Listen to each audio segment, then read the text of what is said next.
구독자 여러분, 안녕하십니까? 지금 시장에서 가장 이상한 장면이 벌어지고 있습니다. AI 서버 수요는 또다시 증가했고 메모리 가격은 오르고 TSMC를 보면 여전히 AI 반도체 수요가 강하다는 걸 알 수 있습니다. 그런데 삼성전자 주가는 무너지고 있습니다. 업황은 호황인데 대장주가 불황인 상황인 거죠. 이 모순을 이해하지 못하면 지금 장에서는 좋은 종목을 들고도 손실을 키울 수 있습니다. 오늘 아침만 해도 시장은 블랙먼데이를 간신히 비켜가는 듯 했습니다. 개장 직후 급락했지만 외국인과 기관의 저가 매수세가 들어오며 낙폭을 줄였고 삼성전자도 장 초반 공포를 어느 정도 흡수하는 듯 보였습니다. 그런데 장이 끝나고 보니 이야기가 달라졌습니다. 코스피는 6,500선까지 밀렸고 삼성전자와 반도체 대형주가 다시 시장 하락의 중심에 섰습니다. 이제 질문은 단순하지 않습니다. 삼성전자의 성장이 끝난 걸까요? 아니면 한국 증시가 좋은 기업을 놓고도 레버리지와 신용, 외국인 선물 수급이 주영킨 카지노처럼 움직이고 있는 걸까요? 오늘 영상에서는 삼성전자가 하락한 이유와 진짜 전망, 그리고 개인 투자자들이 어떻게 대응해야 손실은 줄이고 이익 기회를 다시 잡을 수 있는지까지 짚어보겠습니다. 먼저 오늘 하락의 표면적인 이유부터 정리하겠습니다. 첫 번째는 중국 AI 쇼크입니다. 중국 문샷 AI의 새 모델인 키미 K3가 시장의 주목을 받으면서 투자자들은 다시 예전 딥시크 쇼크를 떠올렸습니다. 중국 AI가 더 적은 비용으로 빠르게 따라온다면 미국 빅테크가 지금처럼 막대한 돈을 AI 인프라에 계속 쓸 필요가 있느냐는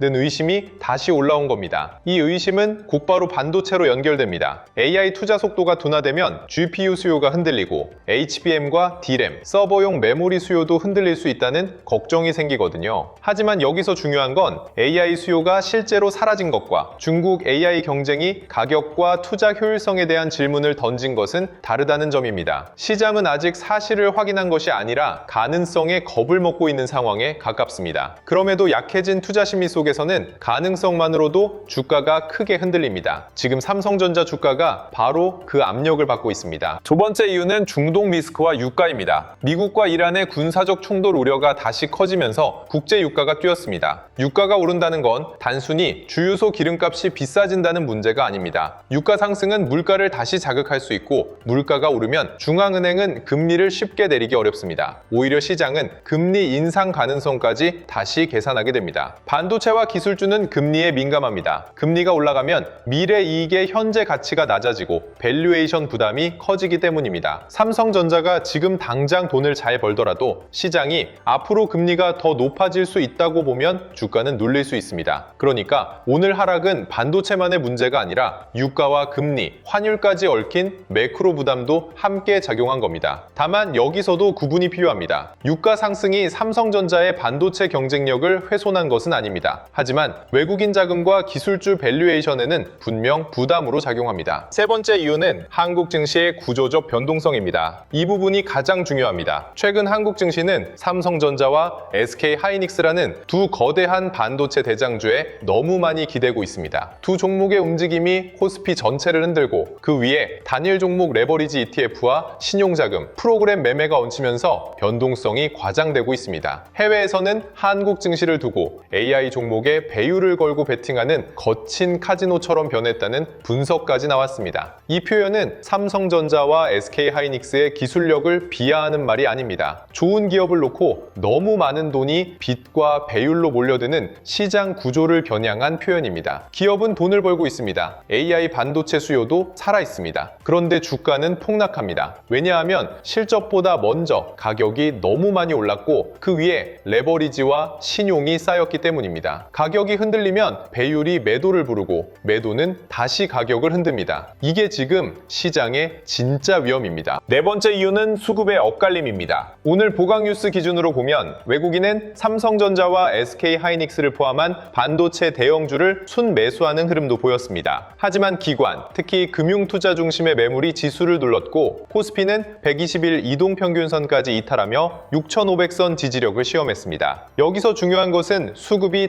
단일하지 않다는 점입니다. 외국인이 모두 팔고 개인이 모두 사는 단순한 그림이 아닙니다. 외국인은 일부 반도체 대형주를 담고 있지만 선물과 프로그램, 금융투자 매물, ETF 관련 포지션이 지수를 흔들고 있습니다. 개인은 저가 매수에 나서지만 시장 전체를 받치기에는 힘이 부족합니다. 즉, 지금 삼성전자는 누가 사느냐보다 어떤 돈이 사느냐가 더 중요한 구간입니다. 장기 자금이 들어오는지, 단기 프로그램 매수가 들어오는지, 신용 물량이 늘어나는지, ETF 리밸런싱 매물인지 구분해야 합니다. 좋은 회사라는 이유로만 판단하기에는 수급의 층이 너무 복잡해진 겁니다. 그렇다면 삼성전자의 업황은 정말 나빠졌을까요? 여기서 봐야 할 반대 증거가 있습니다. 서버 D램 가격입니다. 보강 뉴스에 따르면 서버 D램 64GB 제품의 현물 가격이 7월 중순 이후 급격히 오르고 있고 일부 가격은 6월 말 고정거래 가격 대비 훨씬 높은 수준까지 올라왔다는 분석이 나왔습니다. 쉽게 말하면 고객들이 비싸서 안 산다는 단계가 아니라 물량을 못 구한다는 단계에 가까워질 수 있다는 뜻입니다. 이건 매우 중요한 신호입니다. AI 서버와 일반 서버 업체들이 메모리를 더 구하려 하고 사우디 등 중동 소버린 AI 프로젝트와 새로운 데이터 센터 테스트 수요까지 붙으면서 실제 물량 부족이 나타나고 있다는 해석이 가능하거든요. 시장에서는 AI 수요 둔화를 걱정하고 있는데 메모리 현물 시장에서는 오히려 가격 상방 압력이 나오고 있습니다. 이게 오늘 시장의 또 다른 모순입니다. 주가는 무너지고 있지만 일부 메모리 가격은 오르고 있습니다. 삼성전자 투자자는 이 모순을 반드시 봐야 합니다. TSMC와 ASML도 중요한 힌트를 줍니다. TSMC는 AI 반도체 수요에 힘입어 2분기 실적이 시장 예상치를 크게 웃돌았습니다. ASML 역시 AI 칩 수요를 근거로 2026년 매출 전망을 상향했습니다. TSMC는 실제 AI 칩 생산 수요를 보여주는 기업이고 ASML은 앞으로 반도체 기업들이 얼마나 장비 투자를 이어가는지 보여주는 기업입니다. 이 두 회사가 동시에 강한 숫자와 전망을 냈다면 AI 반도체 수요가 하루아침에 끝났다고 보기는 어렵습니다. 물론 삼성전자는 TSMC와 다릅니다. 삼성전자는 파운드리에서도 숙제가 있고 HBM에서도 SK하이닉스와의 격차를 좁혀야 합니다. 하지만 삼성전자는 D램, 낸드, 기업용 SSD, 서버용 메모리까지 넓은 포트폴리오를 갖고 있습니다. AI 투자가 GPU와 HBM에서 서버 전체로 확산될수록 삼성전자에는 더 많은 기회가 열릴 수 있습니다. 문제는 시장이 지금 그 기회를 보기보다 당장의 변동성과 공포에 더 크게 반응하고 있다는 점입니다. 이번 주 핵심 이벤트는 알파벳과 인펠 실적입니다. 알파벳 실적에서 봐야 할 것은 단순 매출과 이익이 아닙니다. 진짜 중요한 건 AI 설비 투자 계획입니다. 알파벳이 클라우드 성장과 AI 투자 계획을 유지하거나 상향한다면 시장이 걱정하는 AI 수요 둔화 우려는 상당 부분 완화될 수 있습니다. 특히 알파벳의 자체 AI 가속기 수요가 견조하다는 메시지가 나오면 AI 투자가 엔비디아 GPU와 HBM에만 머무는 것이 아니라 데이터 센터 전체 인프라로 확산되고 있다는 신호가 됩니다. 인텔 실적에서는 서버 CPU 출하량을 봐야 합니다. 서버 CPU가 회복된다는 것은 AI 데이터 센터 투자가 GPU와 HBM을 넘어 CPU와 범용 메모리까지 확산되고 있다는 뜻입니다. 이 경우 삼성전자에는 긍정적입니다. 왜냐하면 삼성전자는 HBM만 보는 회사가 아니라 범용 D램과 서버용 메모리, 기업용 SSD까지 함께 가진 회사이기 때문입니다. 이번 주 실적은 삼성전자 투자 심리의 중요한 분기점입니다. 여기서 첫 번째 락인 포인트를 말씀드리겠습니다. 삼성전자만 보고 있으면 시장의 절반만 보는 겁니다. AI 호황이 진짜라면 삼성전자만 오르지 않습니다. 서버 D램 가격이 오르면 메모리 장비와 소재를 봐야 하고 TSMC 실적이 강하면 패키징과 기판을 봐야 하며 데이터 센터 전력 문제가 부각되면 전력 인프라를 봐야 합니다. 주도주 알림센터에서는 삼성전자보다 먼저 터질 수 있는 장비주, 패키징, 기판, 전력 인프라 주도주의 실시간 머니무브 경로를 제공합니다. 삼성전자 본주가 움직이기 전 기관과 외국인이 어느 장비주와 전력 인프라 종목으로 먼저 들어가는지, 장중 수급이 어디로 이동하는지를 추적하는 방식입니다. 하락장에서 수익을 확보하는 방법은 바닥을 맞히는 것이 아닙니다. 공포 속에서도 먼저 거래대금과 수급을 회복하는 주도주를 찾는 것입니다. 삼성전자는 출발점이고 돈의 확산이 진짜 방향입니다. 이제 삼성전자의 전망을 세 가지 시나리오로 나눠보겠습니다. 첫 번째는 회복 시나리오입니다. 알파벳이 AI 설비 투자 계획을 유지하거나 상향하고 인텔에서 서버 CPU 출하량 회복 신호가 나오며 미국 반도체 지수 지수가 추가 하락을 멈추는 경우입니다. 여기에 서버 D램 가격 상승이 고정 가격으로 이어지고 삼성전자의 외국인 수급이 다시 들어온다면 시장은 다시 삼성전자를 볼 수 있습니다. 이 경우 삼성전자는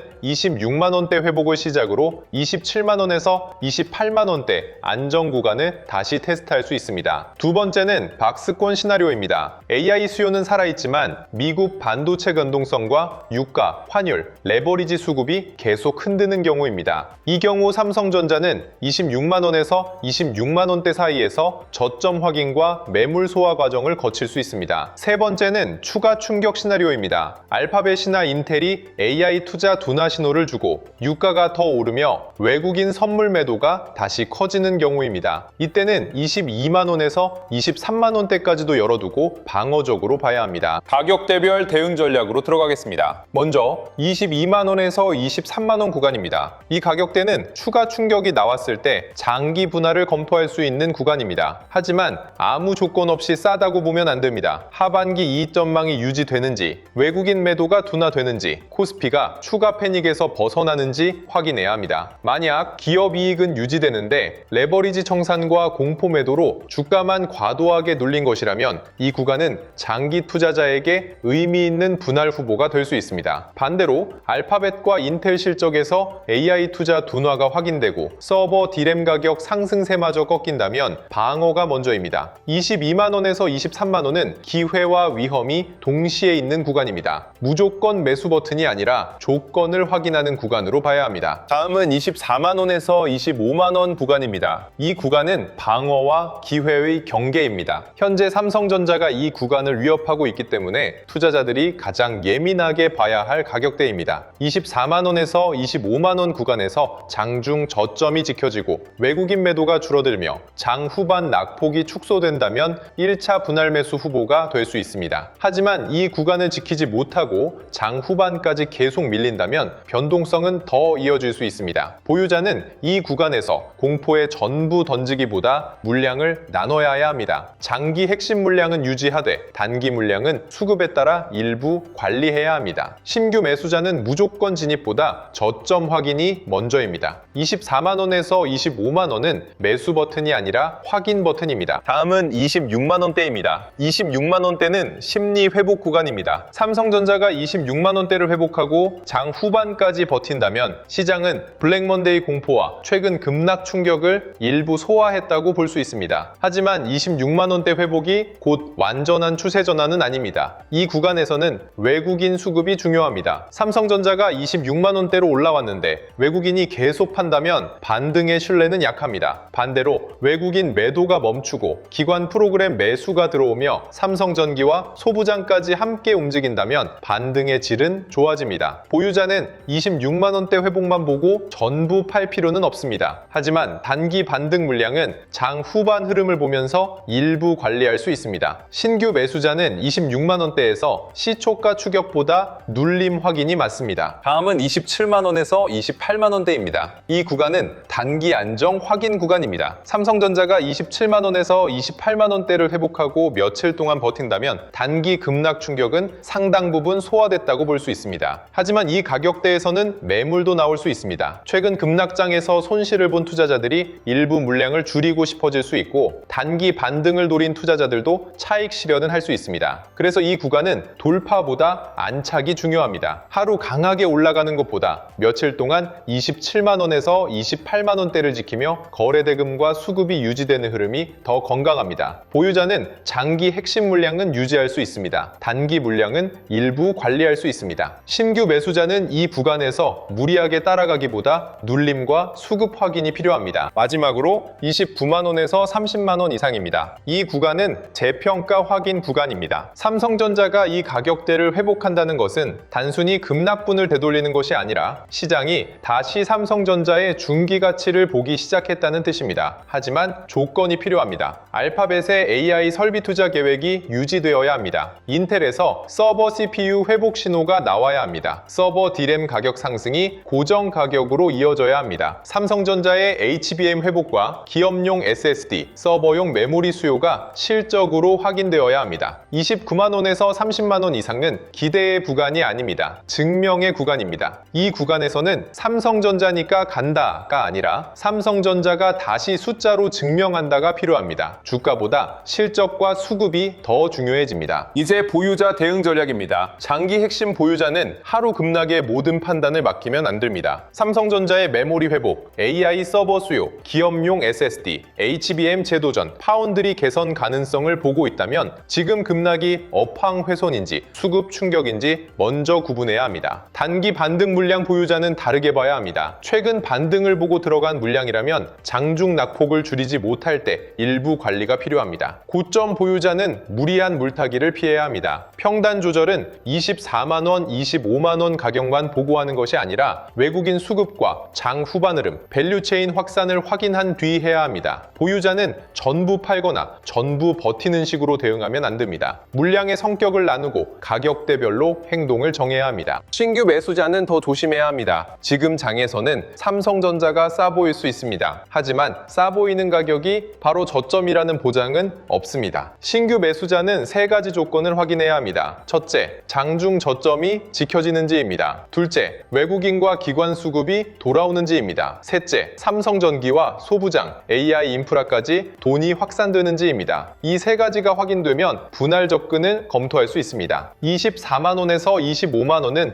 1차 관심 구간, 22만원에서 23만원은 추가 충격 시 장기 분할 검토 구간, 26만원대는 심리 회복 확인 구간, 27만원에서 28만원대는 안정 확인 구간, 29만원 이상은 재평가 확인 구간입니다. 한 번에 들어가면 안 됩니다. 분할이 답입니다. 현금이 대응력입니다. 여기서 두 번째 락인 포인트를 말씀드리겠습니다. 이번 주 시장에서 중요한 것은 삼성전자가 다시 오르느냐만이 아닙니다. 삼성전자가 쉬어가더라도 어떤 종목이 먼저 살아나는지입니다. 알파벳 실적에서 AI 설비 투자가 유지된다면 AI 인프라를 봐야 합니다. 인텔 실적에서 서버 CPU 출하량이 회복된다면 범용 메모리와 서버 밸류 체인을 봐야 합니다. 서버 D램 가격 급등이 현실이라면 메모리 장비와 소재, 전력 인프라까지 봐야 합니다. 주도주 알림센터에서는 삼성전자보다 먼저 터질 수 있는 장비주와 전력 인프라 주도주의 실시간 머니무브 경로를 제공합니다. 대장주가 흔들릴 때 그 뒤에서 먼저 거래대금이 터지는 후방 수혜주를 잡아내는 것이 하락장에서 수익을 확보하는 방법입니다. 무리한 추격이 아니라 수급이 확인되는 눌림에서 대응하는 방식입니다. 이번 주 체크포인트를 정리하겠습니다. 첫째, 알파벳 실적에서 AI 설비 투자 계획이 유지되는지입니다. 둘째, 인텔 실적에서 서버 CPU 출하량이 회복되는지입니다. 셋째, 서버 D램 현물 가격 상승이 고정 가격으로 이어지는지 봐야 합니다. 넷째, 외국인이 삼성전자 현물을 계속 사는지 확인해야 합니다. 다섯째, 기관과 금융투자 매도가 진정되는지 봐야 합니다. 여섯째, 삼성전기가 반등하고 장비주와 소부장으로 수급이 확산되는지 봐야 합니다. 일곱째, 유가와 환율이 다시 시장을 흔들지 않는지 확인해야 합니다. 여덟째, 코스피가 6,300에서 6,500선 사이에서 하단 지지력을 확보하는지 봐야 합니다. 이 체크포인트 없이 삼성전자를 보면 급락에는 공포에 빠지고 반등에는 추격하게 됩니다. 체크포인트가 있으면 같은 변동성도 대응의 신호가 됩니다. 오늘 삼성전자의 핵심을 한 문장으로 정리하면 이렇습니다. AI 호황은 살아있지만 삼성전자 주가는